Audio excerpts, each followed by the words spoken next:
Welcome to this very special episode of Secret Base. No, wait, you guys aren't Secret Base Trainers anymore. Oh, we are. We are. Shit, flubbed it. All right. Well, welcome to this very special episode of Secret Base Trainer, where we are going to go and review the 30 cards that have been revealed. I don't know if it's official yet. For the 30th Celebration Classic Edition, just like they did for the 25th edition.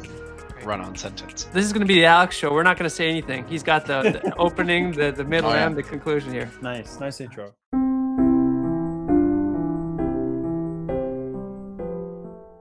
First of all, base Pikachu. I mean, it's the iconic card, right? This gets a spot in the top 30. I want to start. I know I want to start by saying that for the 25th anniversary, they picked a lot of good things. So they were kind of limited on what they should and should not put in. And the full art, they made a full art version of this card in that 25th whatever. So I think they're just doing it because they haven't had the official artwork yet. It's very interesting to me that they picked Yellow Cheeks instead of Red Cheeks, because Red Cheeks Pikachu was the big to do back in the thing, like, oh, I got a Red Cheeks Pikachu. But this gets in purely based off iconic. I mean, it's a terrible card. Okay. All right. Competitively never played. The Raichu competitively never played. Okay.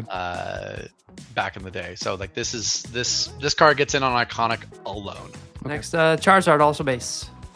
Yeah, this as well. This gets in on iconic alone. I did, however, I'm curious because they have reprinted this card, this so many times because it is the most iconic card of all time. And I asked a buddy of mine when they revealed that this was taking one of the 30 spots, I said, at what point does this card not become iconic anymore because they just keep reprinting it into the dirt? And he said, never. Okay. And so, yeah, it gets a spot because it's iconic, and they haven't actually done. They didn't do this with the stamp last time. It was just, they've done it with evolutions, with the metal card, with so many different types. They did a secret rare. They've done everything. Sure. So it makes sense that they're doing it. I don't like it, but Misty Trainer card. Was it Gym Heroes in the States? Was it called? This is Heroes, yes. Okay. Heroes is the white, and the black is Challenge for the set logo. This card was good. The problem with this specific era is once the Gym Heroes and Gym Challenge cards started coming out, competitive was not at an all-time high. It's base Gym is considered one of the worst formats of all time. Base Fossil and Rocket On are both considered good classic formats. But Misty, unfortunately, very good card, came out during a time where Pokemon just wasn't competitively a thing, right? This was still during the craze. So if you go back and look at some of these old competitive formats, like, you will see this Misty card there, and it is competitively viable. Sure. It's a good card. It's interesting that this is the only trainer out of the entire 30th, and there's two trainers. This is one of the other ones, but it's interesting they picked Misty. I think they could have picked a lot of better things. But yeah, Misty is iconic. Herself is iconic. There's better cards from back in the day they could have picked, but you know what? Whatever. No one will be. Retro people like me will not be fighting over this card. We're not trying to build the formats that Misty was good at. Erica's Jigglypuff. Yeah, this monster. Erica's Jigglypuff is a very, very good card. Same thing with Misty's though. Okay. Where it came out during a time where it was a little bit degenerate, but Erica's Jigglypuff was one of the reasons it was so degenerate. Pulled Punch, while it looks like a terrible attack that's 40 minus, is insane. Double Colorless Energy charges this thing up, and then Plus Powers lets you do extra damage. So 40 damage for one energy attachment back in the day is nuts. You one-shot everything for one attachment. So no, Hold Punch is a very, very, very good attack for the time and the era that it was out. Erica's Jigglypuff was everywhere during this time. So this is a very, very, the first competitive card on the list. Very, very good card to pick. Again, though, the problem is that no one's going back and building this format. So it's really cool that Pokemon acknowledges that like they printed this just terribly overpowered card. Was this the first banned card? Yeah. Speaking of terribly overpowered. Okay. Yes, Sneasel is banned. One of the few they haven't banned very many cards in Standard. For the longest time, there was only ever 3 banned cards. It was this Sneasel, Slowking from Neo Genesis, which was mistranslated, and Birthday Pikachu, because there was no way to prove it was your birthday. Feasibly, at least. Sure. This card is insane. 60 HP is good for back in the day. No weakness is insane. Free Retreat is insane. And then Beat Up is just a good attack. The only ways that you could charge this up back in the day were Rainbow Energy or Special Dark. And with Special Dark, you do 10 extra damage. So generally speaking, Beat Up would only need to hit 2 heads to knock something out in one shot. Sure. And that's for like basics that are evolving. And so you attach a lot more energy. You attach 2 darkness energies, you flip a bunch of heads, you're one-shotting a lot of things on a Pokemon that is not getting one shot back. That doesn't get stuck in the active, that doesn't have a natural counter, that resists a good type because Psychic was good. There's just like not a lot of counters to it. It was competitively everywhere. They banned it for a reason. Interestingly enough, they've reprinted this card. Oh, okay. Most notably in Undaunted. Okay. Like almost verbatim the exact same card, but by that point, Power Creep had completely changed it, and it is now just a Pokemon that evolves. Literally 30 minutes ago, I was playing with the Undaunted reprint downstairs. Cool. So like, and it's just a normal, like no one bats an eye. Like if no one knows that this card was like the banned card, the crazy card, whatever, you're just playing with a regular old Sneasel. But back in the day, this thing, one of the most busted cards of all time. Oh, and Shining Celebi. Yeah, straight iconicness. They didn't put a Shining Pokemon on the 25th. Yeah. And in terms of like random mechanics and cool things that we can put in, I feel like because they didn't do it last time, they were going to do it this time. None of the Shining Pokemon were competitively viable. It's in here for, oh hey, look at this cute mechanic we didn't do last time. It gets iconic alone. I'm surprised they picked Celebi. Yeah. Obviously Shining Charizard would have been like the thing. Mm-hmm. I think if it wasn't for base set Charizard being put in, they would have put Shining Charizard, but that card would have been, they know that they would have made a really, really expensive thing. So right. This will still be very expensive with the 30th stamp on there, but sure. People like me are not trying to grab this card. This is a big one. Crystal Lugia. The crystal cards are really cool. Yeah. Crystal cards are iconic. Mm-hmm. They're awesome. Mm-hmm. They are also dog water. Every single one of them is terrible. None of them got played. The e-reader sets, Aquapolis, Skyridge, and Expedition. So cool. Yeah. They're really cool. Really pretty art. Really pretty unique ways of putting Pokemon out there, but they're terrible. Expedition, those 3 sets are notoriously bad. It was when Pokemon were actively trying to depower things and kind of and it was in this transition of going from Wizards of the Coast to the Pokemon Company International and the Pokemon Company. Like, so it's a very interesting time for these cards. Sure. So I'm glad that they are showing some love to the e-reader sets because they didn't do that last time. And I'm excited that they're doing crystals, and probably arguably the most iconic crystal Pokemon. So really cool that they're doing this. Just for nostalgia's sake alone, they haven't done anything like this. But no, the card's not competitively viable. Okay. It's just really pretty. Yeah, it guts me that they didn't do Ho. I'm a Ho guy. Oh. Delcatty. Insanely good.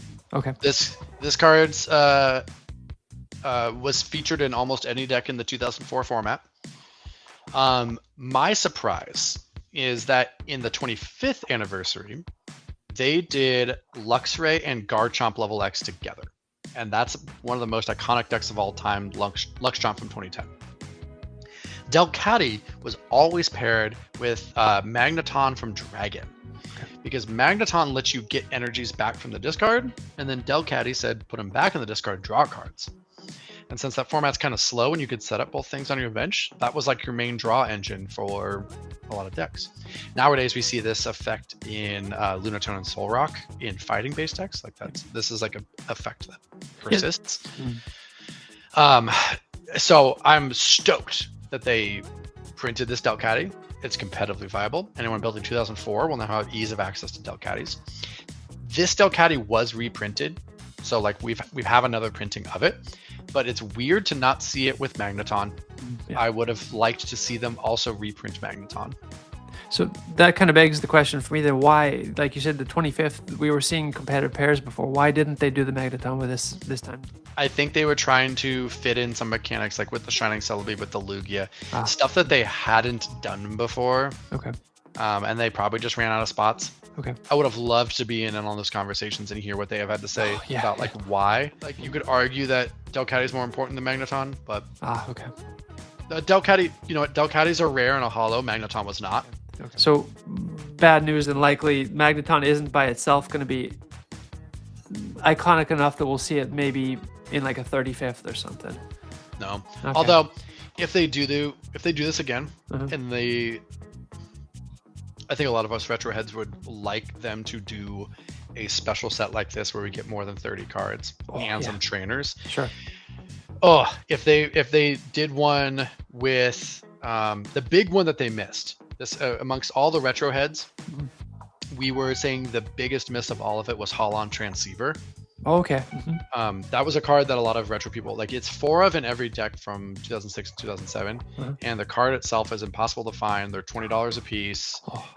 Nowadays. You need so many of them. I still don't have all of mine. Okay. And we thought because they printed trainers last time that they were gonna sprinkle in some useful trainers, and a Holon Transceiver would have instantly got a spot. But instead, we got Misty and N. Yeah. Like. Yeah. So what I will say is that if they ever do a thing where they give 100 retro cards ever, if they ever do like a retro dedicated special little side thing, I don't know what that looks like because I've never done it before. Yeah. Holon Transceiver will 100% be the first card on there, and if it's not, people will riot. Okay. I want to see that. We need a little bit more writing in Pokemon. Dark Tyranitar. Yeah, this card is a menace in 05 and 06. It is in Powtar, or otherwise called as Bomb Tar, depending on who you talk to. Okay. It's often paired with Electrode EX, which, again, interesting that they didn't print a pair here. They had a good opportunity for that. I will say Electrode EX is not only in Dark Tyranitar, but Dark Tyranitar is almost often always paired with Electrode. Deck aims to go down on prizes. Electrode blows itself up and accelerates energies, so Grind, Spinning Tail, Bite Off, all 3 of these attacks are alive and good and in play. And it's just a good card. It's from Team Rocket too. People like the Team Rocket set. If you go back and look at the prices for Team Rocket Returns, the set, uncommons in that set are like $5 a piece. Wow. Okay. People like this card. People like this set. And Tyranitar is arguably the poster child for Dark Pokemon. Scizor EX. Wow. Yeah, why'd they do this?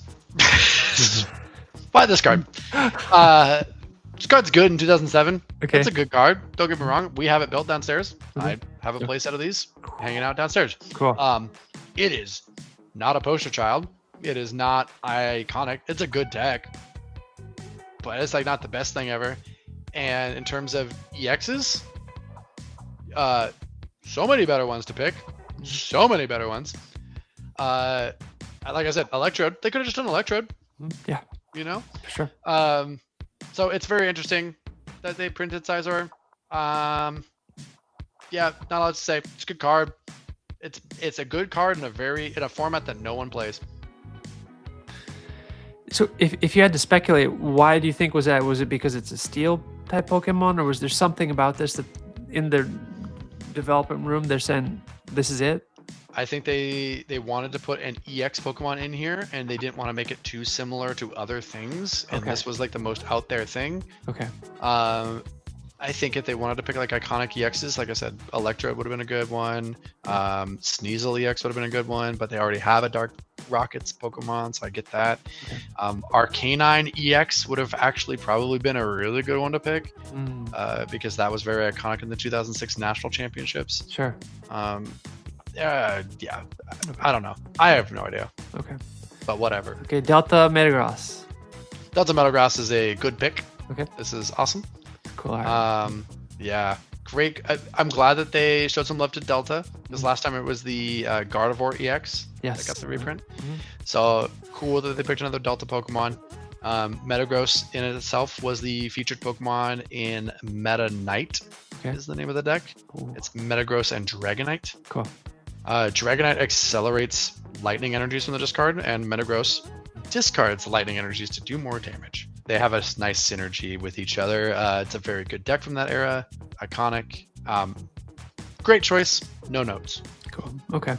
The Delta brings to mind 25th. They kind of did the retro modern cards. They had a Mimikyu Delta, and I remember that was a overseas exclusive. We didn't get it in Japan. I really hope that they do some like that again. I'm not seeing that they will. Maybe they'll do some with simplified Chinese, but that'd be cool. I'd like to see. Would be cool. Like yeah. I really liked when they did like the Dragapult level X or whatever. Oh yeah, there's some cool ones. Yeah. On to Palkia level X. Great Encounters is a very good set, and Palkia level X is a good card, and I think they picked Palkia because Palkia is a iconic Pokemon, especially from the Diamond and Pearl era. This card was played. It was not played as heavily as some other stuff during that era, but I think during that era, the iconic stuff is all of the support Pokemon and the Gardevoir. And so I think they picked this level X because they already did Garchomp and Luxray. And so then you go down to like the next tier of like iconic level X's. And sure, Palkia level X gets it. I think Palkia G level X would have been better, or Dialga G level X would have been better. Sure. I don't hate that they did this. It's good in 2009, but 2009 is dominated by Gardevoir, and we still have not gotten a reprint of Telepath Gardevoir yet. So they could have done Gardevoir level X from that era, or Gardevoir, Telepath Gardevoir. So it's interesting. I don't hate it. This one's one that's like kind of middle of the pack for me. I saw it and I was like, okay, I get it. Yeah. Oh, I think you mentioned this. We've talked a couple times, and I think you've mentioned the Uxie before. This one I was popping bottles. I saw Uxie LA reprinted. I was like, hell yeah, brother, let's go. Yeah, so glad that they reprinted Uxie. It's been a long time coming. This had only ever gotten a play promo version of it. But if you're playing any format where Uxie is legal, you have to buy at least 2 of them. So they're hard to get. They're hard to find. You need them in every deck. It's a good card. It's iconic. Setup is insane. They've reprinted this effect numerous times since then. And Uxie is one of those few ones that can reset itself. Psychic Restore is just a good attack. It does 20 damage for any energy. That's cool. And it's also weak to Psychic. And so like Uxies hit Uxies for weakness, and it creates so many interesting little things. This is like one of the perfect cards. Okay. Like, yeah, it's busted. It's very good. But when this card was legal, it was the perfect complement to that format. So yeah, Uxie, for finally reprinting this card. Cool. It's an iconic card. I'm glad they did. Crobat G, okay. All right. Yeah, all the SP Pokemon had those weird symbols. You have 4 GL, G, depending on which Pokemon they are. Right. But Crobat G, very iconic. Okay. Bench it, deal 10 damage somewhere. And it could be reset with a card called Poketurn. Okay. So you can do it a bunch of times. It's got free retreat. Toxic Fang was actually kind of attacked here and there because you had ways to attack for it with cheap. It's just a very iconic card, much like Uxie. Very glad they did this. Crobats are a lot easier to find because they are uncommons. And you only ever need 1 in a deck, but most every deck in like the 2010 era plays 1 Crobat. Sure. This effect got reprinted eventually in Galarian Zigzagoon, and that card was played as well. It's wild how like benching a Pokemon and dealing 10 somewhere is good. And I gotta say, I love kind of the era you have. There's so much going on the card. You have the cool art, but then you have a G. You got an SP. Was it Cyrus? You got the boss's face on there. Just it's just so much stuff going on that card. It's really cool. I love it. Oh yeah. Yeah. Oh yeah. This card's great. Gengar. Yeah. I suppose this is your prime representative. Okay. There is a very short list of cards that did well in Japan competitively and then flopped internationally. Oh, okay. Gengar is the poster child for that. Oh. This card was paired with a card called Lost World. Lost World is the only other time that they had a alternative win condition for Pokemon. Okay. If you don't know, there's three ways to win a game of Pokemon. You can take all 6 prizes, you can run your opponent out of cards in their deck, or they run out of Pokemon on the field. So 3 ways you can win. Lost World introduced a 4th way, where if Lost World was in play and your opponent had 6 Pokemon in their Lost Zone, you could choose to win the game, is how it was phrased. And Gengar, Hurl into Darkness, lets you look at your opponent's hand and put cards into the Lost Zone. And then also, if you knock anything out with Gengar, Curse Drop, you put that Pokemon in the Lost Zone instead of the discard pile. And so people were like, oh, this is like really good because there's this alternative win condition. I don't need to knock out 6 Pokemon. I can just use Curse Drop and do things. And it was really, really good in Japan, terrible internationally. Card became world renowned for being the biggest flop of all time. But nowadays, this card is seen a lot in very creative retro formats. There's a 1v1 cube that my buddy built that we need some Gengars for. This card itself is like a couple $100. So, like, no, in terms of prime representation, yeah, they probably could have picked some other stuff that were more played. I would have liked to see on Mega or Magnezone, but Gengar's not a bad pick. Mechanically, I'm curious, the Lost Zone in the 2010s, was that the same as it would have been in Sword and Shield? I remember playing a lot of PTCG online at the time. What it was, so it would have been the same then. Okay. Absolutely, yeah. There's been 3 different times where Lost Zone has come up and then went away. You had Heart Gold Soul Silver, you had in the middle of the Sun and Moon era, with Lost Thunder and that sort of thing, and then Lost Origins. We introduced it 3 different times where they've had Lost Zone mechanics. All right, we talked about this before as well. Man, they picked the wrong legend, dude. I'm stoked. I'm stoked that they picked a legend piece. This is a phenomenal artwork. Yeah, let's be very real. Like, visually speaking, you're not going to see a Darkrai that looks like that ever. That's great, yeah. It's insane. It's a beautiful card. All the legend pieces, beautiful. You could have picked a better legend. I would have liked to see Lugia Legend or Entei Raikou Legend. Yeah. Those 2 would have been better than this. RDL, Rayquaza Deoxys Legend, also would have been a better choice. Sure. And now all of a sudden I'm running out of legends to pick. This is probably like the 4th best legend. So does it just boil down to art then? Is that really why you think this one was probably chosen? I think so. They didn't do a legend in the 25th anniversary, so then they were like, what can we do? Although Lugia Legend is hands down, easily, without a doubt, the best artwork of all time. Sure. And I'll fight anybody on that. Okay. So, like, if you're trying to tell me that Dark Cresselia Legend they picked purely because of artwork, I would have been like, nah, Lugia would have been the better choice. Okay.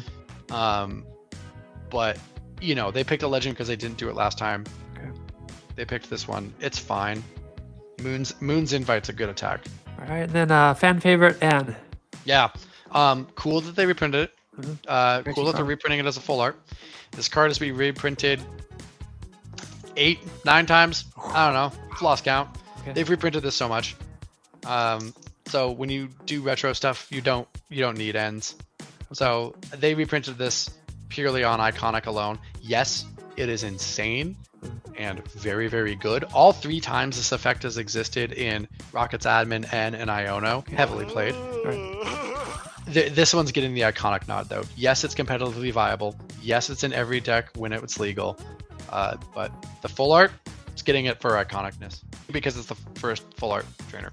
Okay, this is one of the things that has led to the downfall of Pokemon. Then full arts, man. Yeah, they were. Well, it was the first full art trainer because Okay, they were full art sure. Pokemon before this. Okay. But Oh man. first full art trainer. Okay. Rayquaza EX. Iconic, good card. It's Rayquaza first and foremost. Sure. Dragon Burst, good attack. It was played with Electric and Emboar, so there's two different ways to charge this guy up. It's weak to itself, so there was a time where Rayquaza Eels was best deck in format, and the best counter to Rayquaza Eels was Rayquaza Eels because it hit itself for weakness. Good card, iconic card. You can't build 2013 era without talking about Rayquaza. In terms of finding this card, they reprinted it as a Battle EX deck and as a promo. So there's like 3 different printings of this card. Not hard to find, and generally speaking, when you go back and build this format, you only need 3 for the one deck. There's not like different builds of Rayquaza. It's just Emboar and Electric. So cool that they put it in there. It's your capital EX representation, kind of, because there's another card. I don't hate it.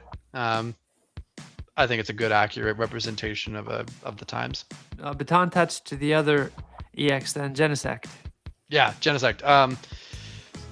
Very iconic for many, many reasons. Virizion Genesect, one of the best decks of all time. Iconic deck. Everyone played it. During the time, there was always like a big 3, just because of the way the meta shook out, and Virizion Genesect was always in that big 3. The 2014 World Championships, most notably, featured a Virizion Genesect mirror match. I think this was the first ever mirror match in the finals of a Masters World Championship, but regardless, it wasn't only in Virizion Genesect. This card saw play in a lot of other decks. Red Signal's a good attack. I played this in Executor, Lock, once upon a time, not Virizion related at all. So Genesect, very, very iconic card. Glad they put it in there. Would have been cool to see G Booster as well, but G Booster's also not hard to get a hold of. Genesect is, G Booster's not. So like, yeah, there's some cool partners they could have picked for it, but regardless, this was good. Sure.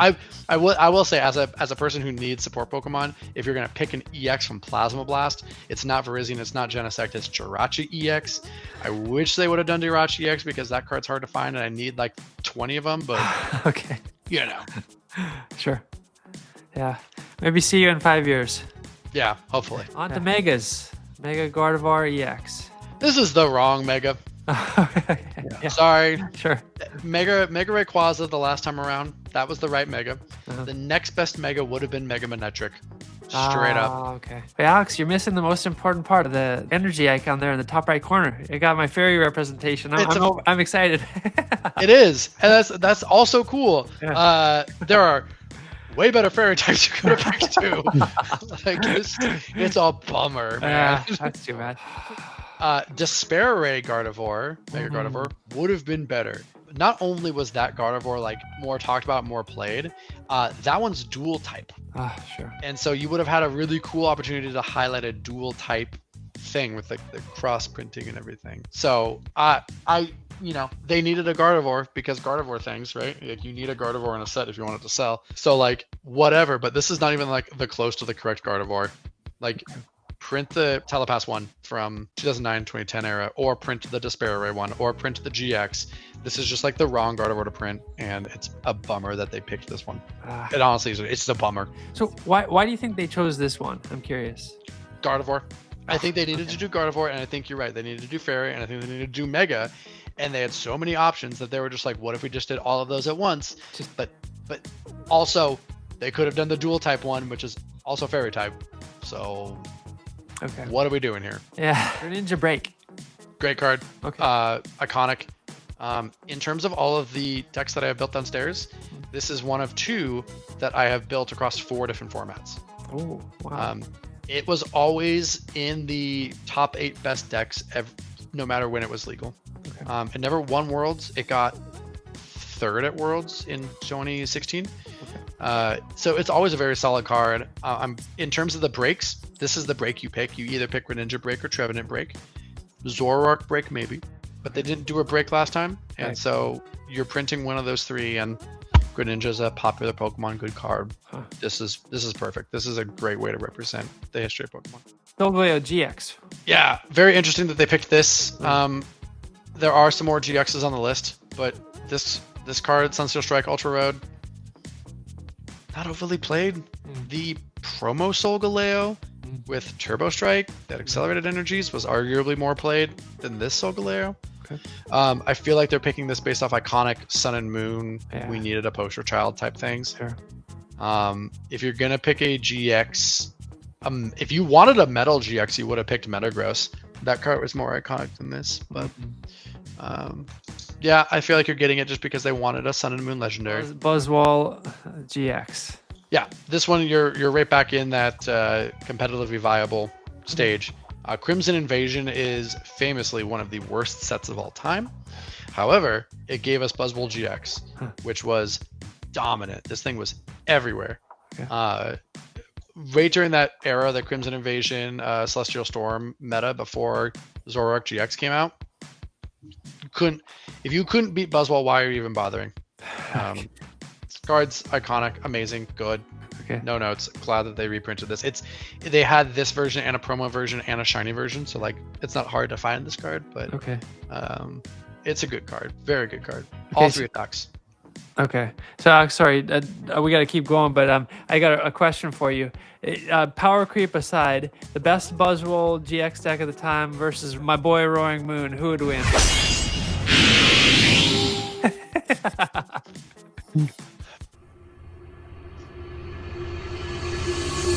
Buzzwole. Purely because, but the Jet Punch, I think, don't get me wrong, I think it's the fact that Jet Punch does 30-30. Okay. And so you're going to put 30 on your Roaring Moon EX on the bench. Yeah. And so then if you ever try to use the first attack to knock itself out, so you're weakening all of your Roaring Moons. And so then you're really limited to the second attack on Roaring Moon, which hey, it's good, but I think Buzzwole would take it. Okay, I shouldn't have asked.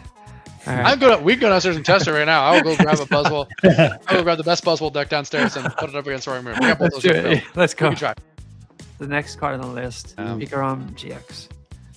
Pikarom was the start of the end. A lot of people like the Sun and Moon Lost Thunder format, which was the mid-season format right before tag teams came out, because they considered that the mid-season Sun and Moon era was like perfect. A lot of diehards are like, Sun and Moon Lost Thunder is one of the best formats of all time. There are people that are like, it's not the best format of all time, but regardless, everyone can agree that tag teams ruined the format. Okay.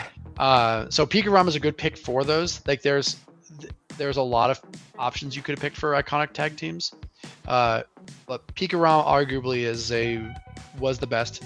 Reshizard would have been a good one. I'm really surprised they didn't pick ADP, Arceus, Dialga, Palkia, because that was the most impressive tag team of all time. But Pikachu Zekrom was the one that got it all started. Oh, sorry, one of those 4. I'm forgetting Mewtwo and Mew. Oh, yeah. Those were the 4 that they could have picked. Mewtwo won Worlds one year, so they could have picked that for the Worlds winning. Regardless, Pikarom, good choice. It's fine. Okay. I hate the card, but good choice. I think this gets it for iconic and competitively viable and everything. They didn't have a tag team mechanic last time, so quite clearly this was a very easy pick for them, I think, judging by the fact that they really wanted to showcase a lot of mechanics they didn't do last time. Okay. And if you're gonna have a poster child, it's Pikarom, unfortunately, but ADP probably would have been. Yeah, I mean the being iconic aside, we already have a massive number of Pikachu, like an outbreak of Pikachu coming. I would have loved to see a different one, like you said, a legendary trio or something for GX. Yeah. ADP would have been a good one to pick. Yeah, that's a cool card. Zacian V. I don't. Apart from owning this, I just don't remember anything about it.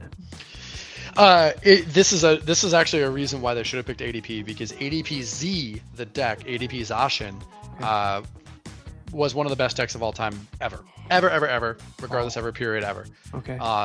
The fun bit is that ADP never saw a Worlds placement. I don't know why. Wow. Okay. This little thing called COVID. Oh wow, that's why. Okay. Yeah. Wow. Okay. ADP is considered one of the best decks of all time, hands down. You ask anyone, it was the best deck ever. But the both Worlds that it would have been legal for were the 2 Worlds that got canceled. That's a bummer. Wow. Okay. So Zacian gets credit for that. Like, Zacian was the best card for a very long time. Okay. But you don't hear about it because it was right during the pandemic. Golly. Okay. Wow. So I think this is a good pick for a V representation. I think this card's insane. Okay. Busted. Intrepid Sword is nuts. Okay.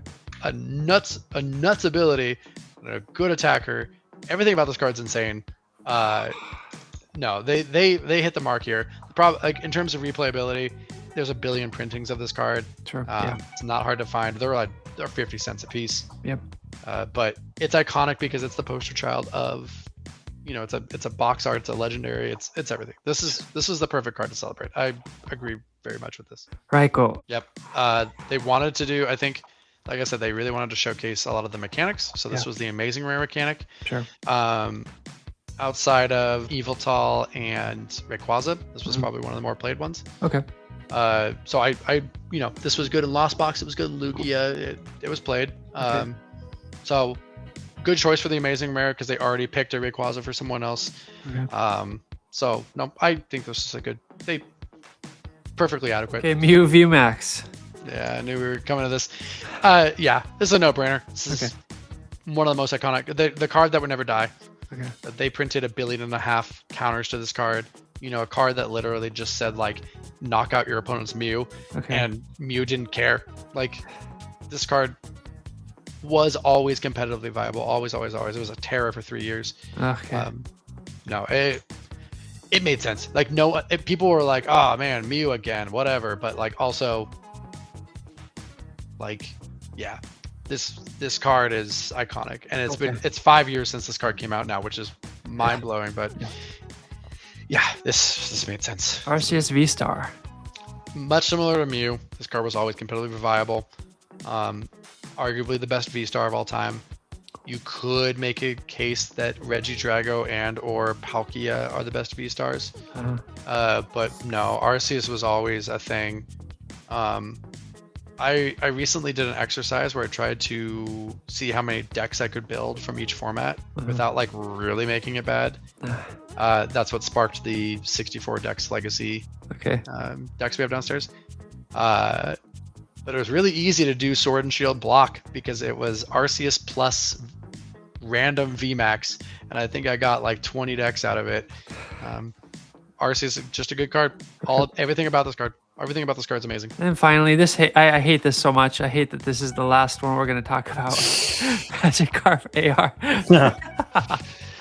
Yeah. Wouldn't it be wild if I was just like, this card's busted, incredibly good, competitively viable? You mean Expert Splasher doesn't do anything for you? Yeah, right. Hey, it can do 30 damage. It can knock out opposing Magikarps. Yeah, obviously this is here for the artwork. Okay. I think this is also what I would say. I think they picked it because it was the card that I think really elevated the illustration rares to being very expensive. Okay. And sought after. Illustration rares were good. Galarian galleries, trainer galleries, they were all really awesome. But I think Magikarp was really the one that was like, hey, these are going to be a little different. Okay. And these are going to be pretty awesome.